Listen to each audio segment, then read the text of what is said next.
Ô Flávio, você falou ontem, né, dessa situação, também envolvendo a diretoria do Flamengo, da forma como foi demitido o Dorival Júnior, né? Que você trouxe a informação que ele não sabia de nada, que ele soube por burburinhos dentro do Flamengo, que realmente foi uma forma bem antiética de se fazer um negócio. Agora, o Vamp, ele diz, eu gosto do El Gordon. Tá bom, ele pode gostar da postura. Meu Deus do céu, me dá 1 bilhão e 500 milhões de reais que eu vou pra Marte. Eu vou pra Marte, eu trago o ET pra jogar no Flamengo. Deram lá no Atlético Mineiro. O Atlético Mineiro tem o segundo ano negativo. Como assim? O Atlético Mineiro deram lá o poder.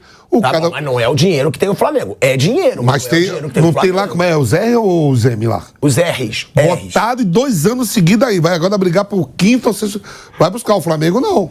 Agora, tem que se cobrar, Flávio, a diretoria do Flamengo. Essa diretoria tá na hora de ter um pulso firme, porque a declaração do Marcos Braz foi uma piada com o torcedor quando ele diz que não tem crise de relacionamento dentro do clube. Ô Pinada, o problema todo alguém falou aqui, acho que foi o Mauro, sobre a ferida aberta, ou você, a ferida aberta que ficou com a história do Pedro. Eu nunca ouvi isso na história, não publicamente. Um jogador agredido por alguém de uma comissão técnica. Eu achei que, até disse aqui na hora, olha, o cara tem que ser mandado embora, São Paulo não tem nada com isso, o filho do cara não tem nada com isso, tem que seguir normalmente. Mas parece que a coisa não foi bem assim, simplesmente afastaram o agressor e o resto seguiu do mesmo jeito. A crise que gerou essa agressão, o Pedro devia ter alguma coisa, algum desentendimento lá com eles, que gerou essa desobediência dele, não querendo se aquecer com aquele preparador físico. Ou não obedecer a ordem do São Paulo. Então já viu uma crise anterior. Foi uma ótima oportunidade para parar aquilo, para essa coisa ser estancada. Não foi estancada. Simplesmente tiraram o foco do problema, mas eles não foram combater o problema. Tiraram a parte que estava visível do problema. Olha, o preparador físico e o Pedro saíram lá na porrada e tal, ou o cara deu uma porrada no Pedro, tiraram o cara e deixaram o problema seguir. O problema está aí vivo. E não tem jeito, velho. Aí tem 2 opções. Ou você limpa o elenco inteiro, como fez certa vez um presidente da Portuguesa aqui nos anos 70, ou você troca o treinador. Não tem muito o que fazer. Mas, então o Flamengo vai ser refém desses jogadores por muito tempo ainda. Pois é, porque quando ele traz alguém para fazer essa mudança, e aí a coisa não anda por alguma razão, porque o próprio elenco... Se bem que o Flamengo está trocando. O Flávio já trocou um grupo interessante. Flávio, mas a panela continua, sabe por quê? A panela só acaba quando você não ganha títulos. Só que o Flamengo está trocando, os caras que estão chegando estão ganhando título também.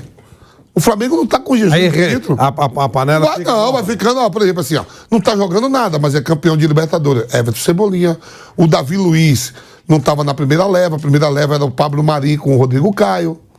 Entendeu o que eu tô falando? É porque trocou, vai chegando. Já não é o Irarão já não tá. Não, já é o Thiago Maia com...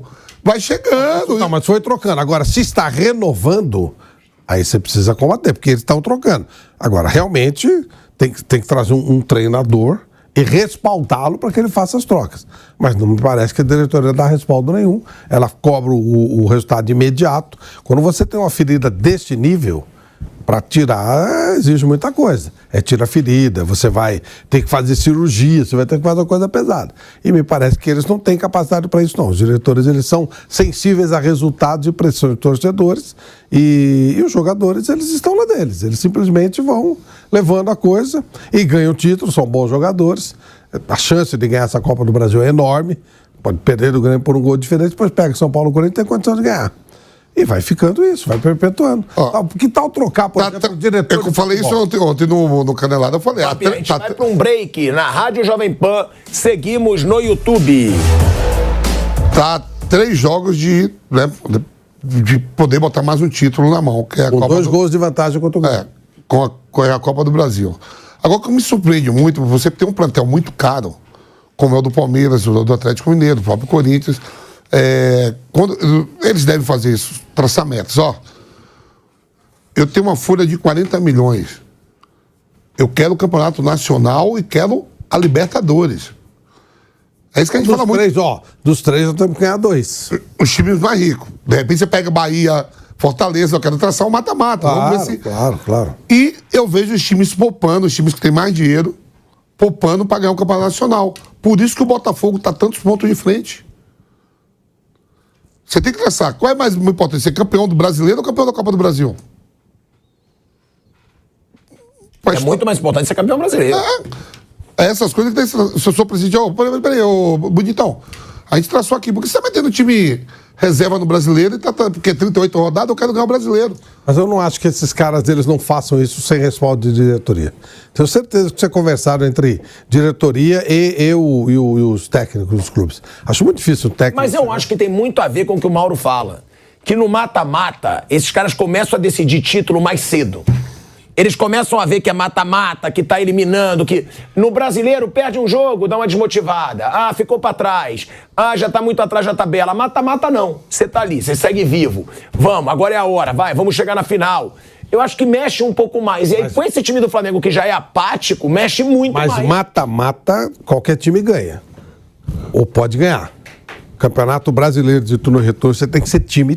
Time como um todo, tá unido. Pô, você olha o time do Botafogo, os caras jogam rindo, eles jogam felizes. Você olha o time do Flamengo, eles jogam com a testa franzida.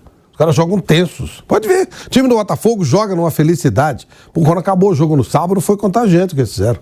Ficaram um tempão lá e comemoravam, e pulavam, e se abraçavam. Cara, uma coisa impressionante. Bonito que está sendo visto. Não dá pra você comparar o elenco do Flamengo com o do Botafogo, mas um time joga rindo e o outro joga tenso. Aí você vai dizer, o Botafogo tá ganhando tudo. O Flamengo ainda é o campeão da Libertadores, é ainda o campeão da Copa do Brasil e tem vantagem na Copa do Brasil. E é um time tenso, um time pesado, um time que joga... Não. O próprio Palmeiras joga pesado, joga tenso. O Botafogo joga rindo. Time é diferente é o que eu falei, mata-mata qualquer um pode ganhar. Você pode dar sorte, a coisa anda, funciona, um dia que você tá melhor, um dia que você tá pior. Então, o que a gente tá vendo é um time mesmo, time de verdade no Brasil, tá sendo o Botafogo. Time de verdade, time funcionando como um todo e com um projeto claro de ganhar o título que deve ganhar até com certa facilidade. Não, e que não tem desculpa também, né? Isso é bom, vou passar pro Mauro e já a gente vai falar do lance polêmico do gol do Flamengo, que a diretoria do São Paulo, com razão, tá na bronca. A torcida do São Paulo tá na bronca.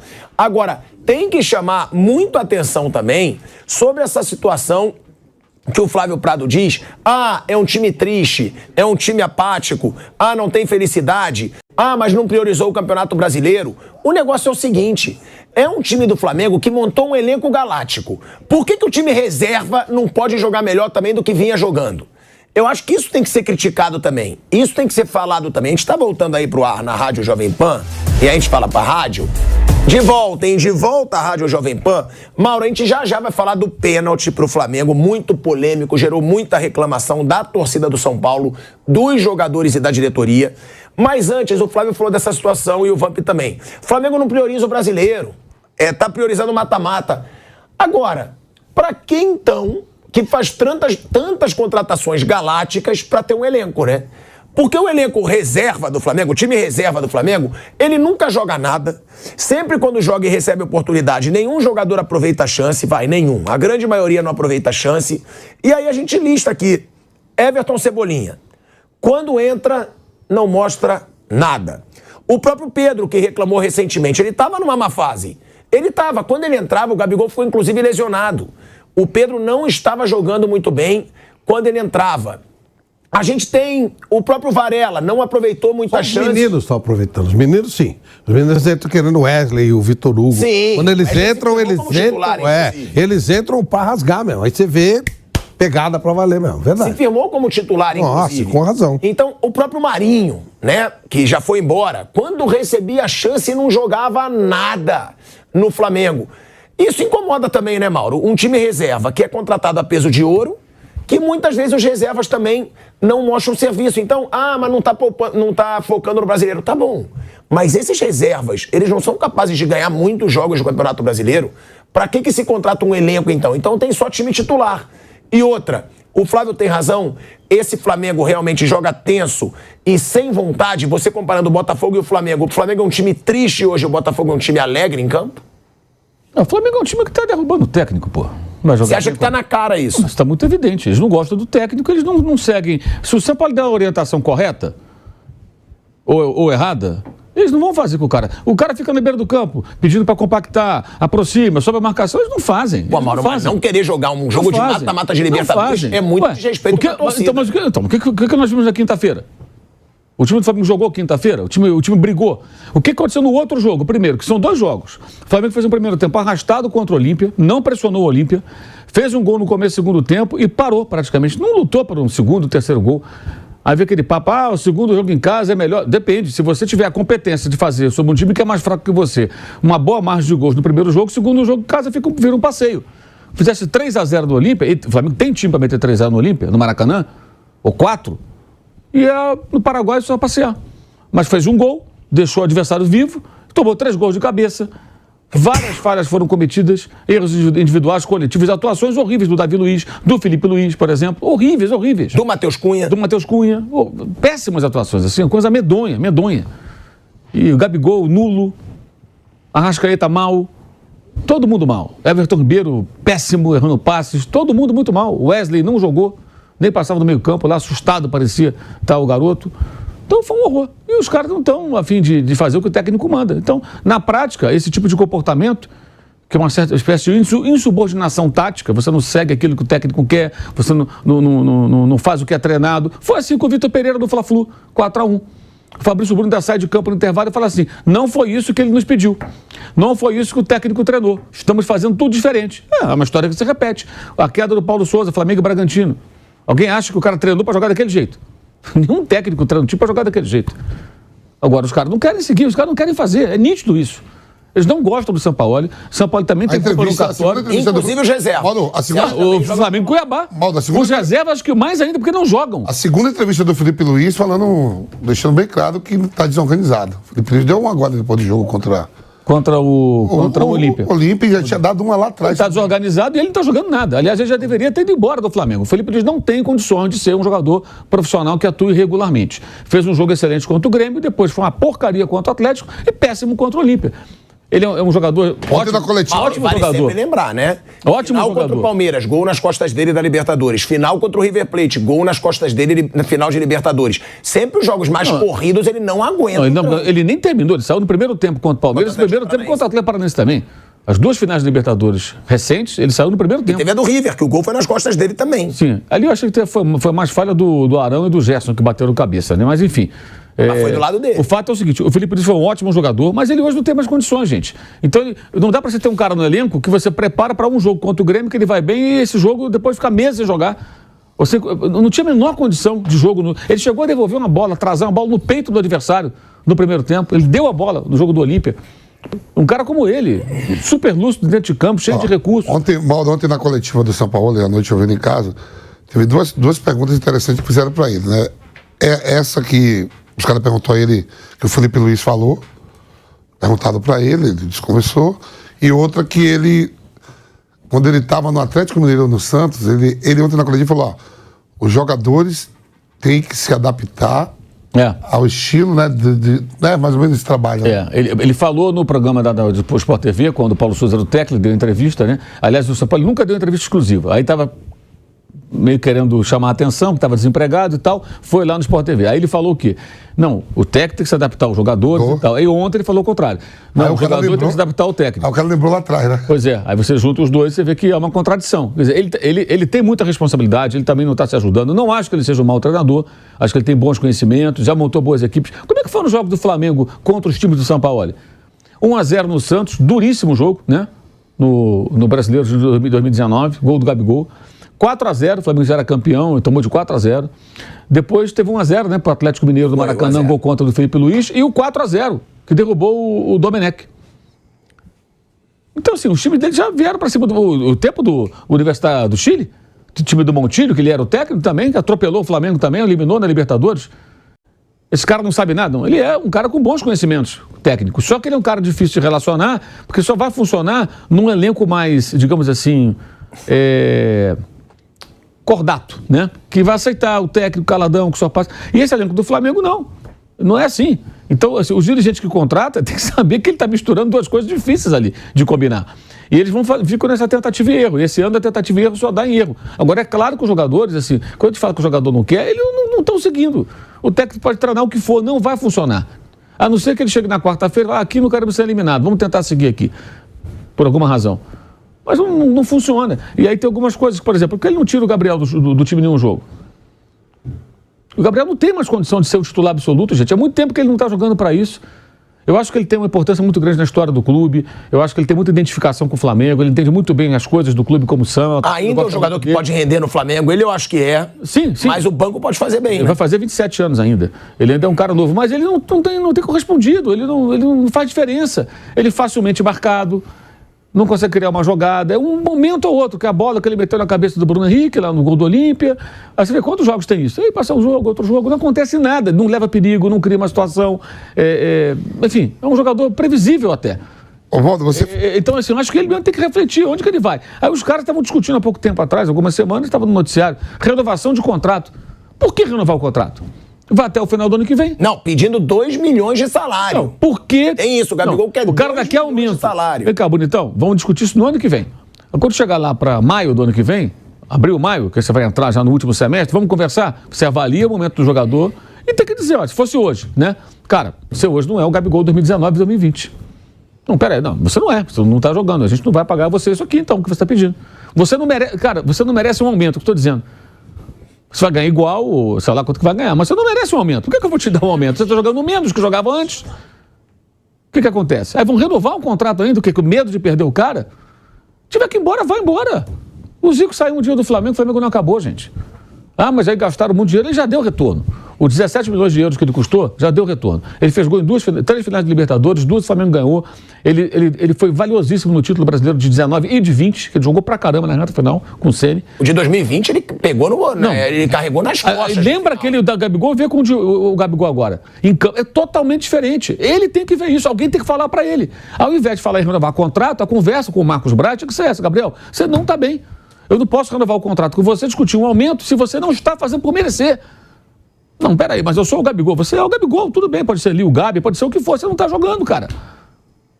Olha os seus números, olha o seu desempenho. Pega os scouts deles, não bota na mesa. Tá aqui, ó. Me mostra isso aqui, me fala isso aqui. A gente levanta isso aqui fácil agora. Aproveitamento de conversões de gol, número de finalizações, assistências, todos os números dele caíram. Aí ele vai ganhar um aumento ainda? Por que isso? Que gestão é essa? Acho que esses são pontos que têm que ser discutidos. Você renova correndo o contrato de um cara que está voando e você... Tipo, Bruno Henrique em 2019. Ele foi contratado, ele não tinha esse peso todo. Aí ele adquiriu um valor enorme, que ele foi super decisivo naquele ano e tal. Rapidamente, fizeram o quê? Deram um grande aumento para ele, colocaram o Bruno Henrique no patamar dos maiores salários do clube e meteram uma multa altíssima. Logo depois, Jesus foi embora para Portugal. A imprensa de Portugal dizia que ele ia ser comprado por 12 milhões de euros, porque a multa inicial era 12 milhões de euros. Mas aí o Flamengo já tinha metido a multa, botou 60 milhões, 70 milhões na renovação. Eu me lembro que eu cheguei a falar com um colega lá de Portugal. Ah, não, o Benfica vai contratar porque são 12 milhões de euros, é um preço muito módico. Não são 12 milhões. Isso era no passado, o contrato mudou em dezembro, bonitão. E tanto que não levou. Porque o Benfica não ia pagar aquela fuga. 12 milhões era pechicha pro Benfica. Ele estava voando, o português estava lá, o JJ, queria ele. Acabou que depois contrataram o Cebolinha junto ao Grêmio, né? Por um valor um pouco maior até do que 16, 17, sei lá, que eles pagaram na época. Então tem várias coisas que são discutíveis. Agora, os jogadores claramente não executam o que o técnico pede. Certo ou errado, São Paulo, não executam. Jogam do jeito que eles querem. E observem, não sei se a gente pode mostrar a imagem, a reação dos jogadores ou a falta de reação na hora do pênalti. Um time que tem um pênalti marcado nos acréscimos, que pode livrar você de uma derrota, geralmente faz o quê? Fosse o Botafogo que o Flávio citou. Os caras vão comemorar, né? Pô, a chance... O cara que sofre o pênalti, geralmente que você fala, vai lá, alguém vai abraçar o cara. Pô, tu conseguiu um pênalti. Vai resolver o nosso problema aqui. Pelo menos a derrota talvez não aconteça. Não dá pra falar, tem que ver o vídeo. Se a gente puder mostrar... Ó, Kaique, se a gente conseguir mostrar aí, Kaiquinho... A reação. Na hora que tem o pênalti... Não, e a comemoração. Ninguém vai comemorar com o Pedro, praticamente. Não, e o Luiz Heraldo fica caído sozinho. Ninguém vai lá nem pra dar uma força pra ele. Se ele tá machucado, o que aconteceu? Olha aí, ó. Olha lá, caiu lá. Ó, olha só, olha o desânimo. Parece que o pênalti foi contra o Flamengo. Olha, ninguém reage. Ninguém vai no jogador que sofreu o pênalti. Olha lá. Olha a passividade. Ninguém comemora, Ninguém né? levanta nem o braço pra dizer, pô, pênalti. E ninguém vai chegar perto do árbitro ali, porque os caras de São Paulo chegam todo mundo pra querer questionar o árbitro também, né? Eles estão torcendo pro árbitro mudar de opinião mesmo. O Botafogo, vai lá, torcedor do São Paulo. Botafogo faz vai lá, gol. jogador do São Paulo. Botafogo faz gol, é uma loucura. É contagiante, gente. Para mim, o Botafogo sempre foi uma equipe boa, que eu respeito, uma história fantástica, então, tudo bem. Mas nunca foi de me empolgar. Pô, hoje eu paro tudo para ver jogo do Botafogo. Os caras conseguem ser contagiantes. Se é o Botafogo, pula para lá, pula para cá, se a gente em cima. Verdade isso, olha isso aí. A comemoração do gol do Pedro. Então, assim, quando a gente fala que os caras não estão afins, que eles não estão executando certo ou errado, que peça o Sampaoli, cara, as imagens estão mostrando, isso não é uma opinião. Quando o Marcos Braz nega, eu acho que a pergunta tem que ser feita. Até para criar um constrangimento, né? Que é dele. De falar uma coisa, todo mundo está vendo. Quando ele nega, eu até entendo, ele não vai publicamente falar. Não é verdade, não. Os caras estão da bronca aqui. Se fala, ele sabe que é verdade, mas ele vai negar. Em qualquer entrevista ele vai negar, né? Agora, ele sabendo que é verdade, ele tem que resolver esse problema lá dentro. Ele que tem que resolver, ele e o Landim. Eles deveriam estar hoje no CT agora tentando resolver isso. Conversa com todo mundo e fala, gente, olha, ou vocês entram num acordo aqui, ou então a gente vai ter que fazer alguma coisa. Eu acho, sinceramente, que uma medida para salvar a temporada, eu não sou favorável a ficar trocando de técnico, mas a coisa chegou num ponto que talvez uma saída fosse trocar o técnico, trazer alguém que eles gostem, seja o Ceni, seja um outro qualquer, que pudesse ser o Dorival, tivesse desempregado, poderia ser o Dorival, para tentar salvar a Copa do Brasil e a temporada ficar ali no grupo dos que vão para a Libertadores, uma boa colocação. Agora, no final do ano, na virada do ano, com o mesmo técnico ou com um novo técnico ano que vem, tem que ter uma listinha que vai ficar na gaveta de alguém ali, sabe, guardadinha?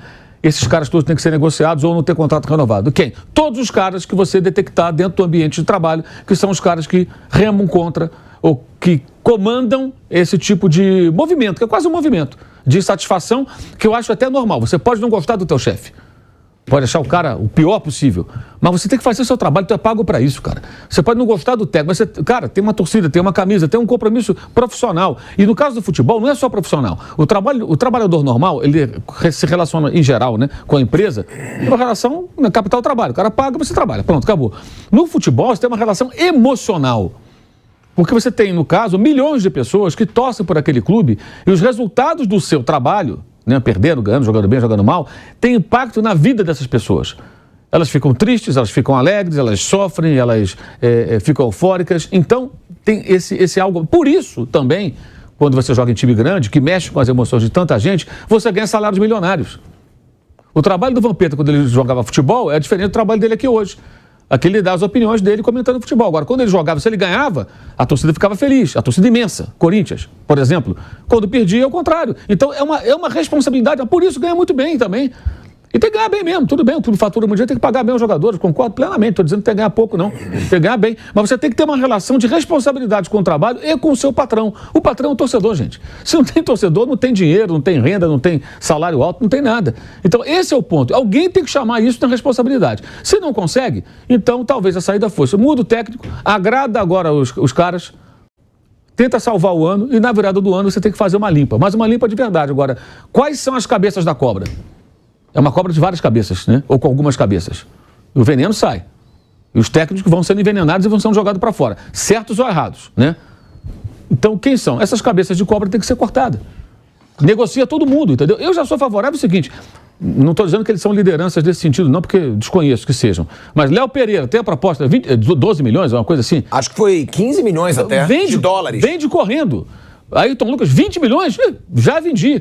Vende ontem. Ah, mas vai botar quem? Cara, contrata um lateral da Série B, sobe o garoto da base, zagueiro tem um monte lá. Põe o Rodrigo Caio pra jogar. Põe o Pablo pra jogar, põe o Cleiton da base pra jogar. Se vira com o que tem, tá muito bom, se não pode trazer do exterior. Mas vende já faz caixa, uma boa grana, mais a venda do Matheus, mais outros jogadores. Até o Mateusão rendeu um dinheiro pro Flamengo outro dia. O Vinição, que foi agora comprado pelo Sheffield United, né? O Flamengo ficou com uma boa quantia de dinheiro, também que tinha um percentual. Você vai fazer um caixa poderoso para chegar no começo do ano e no mercado e trazer novos jogadores com outra mentalidade. Gente chegando que nem o Luiz Araújo. Chega novinho no clube, cheio de gás, querendo mostrar serviço. E acaba com esse negócio, cara. Porque não adianta, já estão tentando com vários técnicos. E tem mais um ano de Landim ainda. Antes que ele entre para a história como um presidente que ganhou títulos importantes na reta final, que nem o Gabriel. O Gabriel tem uma história linda no Flamengo. Mas enquanto ele continuar jogando tão mal e não se tocar para isso, ele compromete a própria história. Tem torcedor que hoje reclama dele, xinga ele, cara. Eu acho um negócio absurdo. Como é que um jogador que já fez tanta coisa boa no clube consegue hoje gerar a repulsa de parte da torcida? Eu percebo isso claramente. Quando Não, ele joga bem, ele é você. na rede social. Ele vive no céu, fé. Vai oscilando. Cara, quando ele faz gol, opa. O Bruno Henrique já não tem isso, né? O Bruno Henrique não, todo mundo gosta. É. Porque o Bruno Henrique, você vê, mesmo nessa crise, o Bruno Henrique tá sempre correndo, tá sempre lutando, tá sempre tentando acertar. Pra ele não tem... Ontem no gol, numa jogada que o Rames Rodrigues dá um passe pro Wellington Rato, você viu da onde na onde o Bruno Henrique saiu, ele quase chega na frente do Léo Pereira pra tirar a bola. Que o Léo Pereira vem acompanhando, dá o carrinho. Eu tava olhando a velocidade do Bruno Henrique, que no primeiro tempo ele faz a jogada, que abre a passada, ameaça cruzar e trava. Sim. E cruza e ninguém chega. Ontem, nesse lance aí do contra-ataque que o Rames Rodrigues mete a bola, ele tá lá quase na bandeirinha, quase chega igual o Léo Pereira, assim. Você vê que ele se entrega mesmo Sim. dele mesmo, né? Sim.